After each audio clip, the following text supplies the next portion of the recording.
ഈശോ മിശിഹായിക്ക് സ്തുതിയായിരിക്കട്ടെ. ഇന്ന് നമ്മൾ പോകുന്നത് ഗലീലി കടൽ തീരത്തേക്കാണ്. ഈ ഗലീലി കടൽ എന്ന് നമ്മൾ പറയുന്നെങ്കിലും ഇത് ഒരു ലേക്കാണ്, ഒരു ഫ്രഷ് വാട്ടർ ലേക്കാണ്, ശുദ്ധജല തടാകം. ഇതിന് ലേക്ക് തിബേരിയാസ് എന്ന് പറയാറുണ്ട്. അതുപോലെ ഗനസറേത്ത് തടാകം എന്ന് പറയാറുണ്ട്. പിന്നെ ഗലീലി തടാകം എന്നും വിശേഷിപ്പിക്കാറുണ്ട്. ഈ ഗലീലി തടാകത്തിന് വളരെയേറെ പ്രത്യേകതകളുണ്ട്. ഇത് സമുദ്രനിരപ്പിൽ നിന്ന് ഏറ്റവും താഴെയായി സ്ഥിതി ചെയ്യുന്ന ഭൂമിയിലെ ഒരേ ഒരു ശുദ്ധജല തടാകമാണ്. അതുപോലെ ഇതിന് 21 കിലോമീറ്റർ നീളവും ഏതാണ്ട് 13 കിലോമീറ്റർ വീതിയുമാണ് ഈ തടാകത്തിനുള്ളത്. അതിന് മൊത്തത്തിലുള്ള ഏരിയ വിസ്തീർണം 167 സ്ക്വയർ കിലോമീറ്ററാണ്. ഇതിൻ്റെ മാക്സിമം ആഴം 141 അടിയാണ്.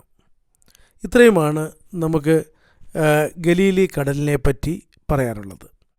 ഇപ്പോൾ നാം കാണുന്ന ഈ സ്ഥലം കഫർനാമിൽ വിശുദ്ധ പത്രോസിൻ്റെ വീടിന് തൊട്ടടുത്താണ്. ഈ സ്ഥലവുമായി ബന്ധപ്പെട്ട് ഒത്തിരിയേറെ കാര്യങ്ങൾ യേശുവിൻ്റെ ജീവിതത്തിൽ നടന്നിട്ടുണ്ട്. ഒത്തിരിയേറെ അത്ഭുതങ്ങൾ ഈശോ ഈ കടൽക്കരയിലും കടലിലും പ്രവർത്തിച്ചിട്ടുണ്ട്.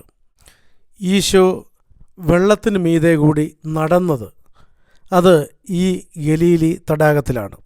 മത്തായിയുടെ സുവിശേഷം 14-ാം അധ്യായത്തിൽ, മർക്കോസിൻ്റെ സുവിശേഷം 6-ാം അധ്യായത്തിൽ, യോഹന്നാൻ്റെ സുവിശേഷം 6-ാം അധ്യായത്തിൽ ഒക്കെ നാം കാണുന്ന ഈശോ ജലത്തിനു മീതെ നടന്ന് ശിഷ്യന്മാരുടെ അടുത്ത് എത്തിയത് ഈ തടാകത്തിലാണ്.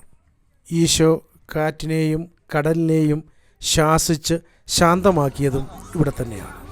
ഈ ഗലീലി തടാകത്തിലൂടെ ബോട്ട് യാത്ര ചെയ്യണമെന്ന് ആഗ്രഹമുണ്ടായിരുന്നു. എന്നാൽ ടൂറിസ്റ്റുകൾ അങ്ങനെ ഇല്ലാതിരുന്നത് കൊണ്ട് അത് സാധ്യമാകുമായിരുന്നില്ല. എന്നാൽ ദൈവത്തിൻ്റെ വലിയ കൃപയാൽ ഒരു തമിഴ് ഗ്രൂപ്പ് അവിടെ വരികയും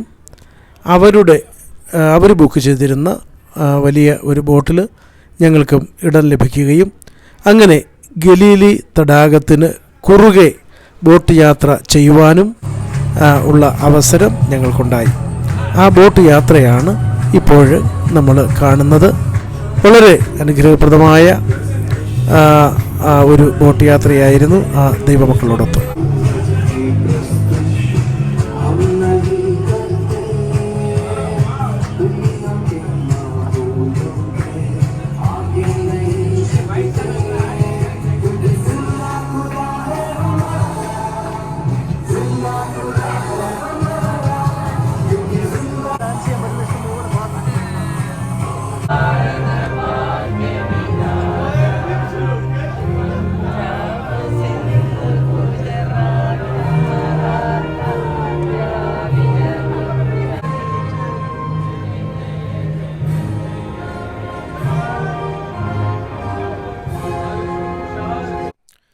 വിശുദ്ധ ലൂക്കായുടെ സുവിശേഷം 5-ാം അധ്യായത്തിൽ ഗന്നസറത്ത് തടാകത്തിൻ്റെ കരയോടടുത്ത് 2 വള്ളങ്ങൾ കിടപ്പുണ്ടായിരുന്നു.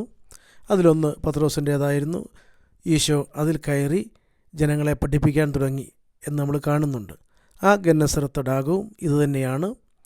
അങ്ങനെ ഒത്തിരിയേറെ ഈശോയുടെ പ്രവർത്തനങ്ങൾക്ക് വേദിയായ ഒരു തടാകത്തിലൂടെയാണ് ഇപ്പോൾ നമ്മൾ യാത്ര ചെയ്യുന്നത്.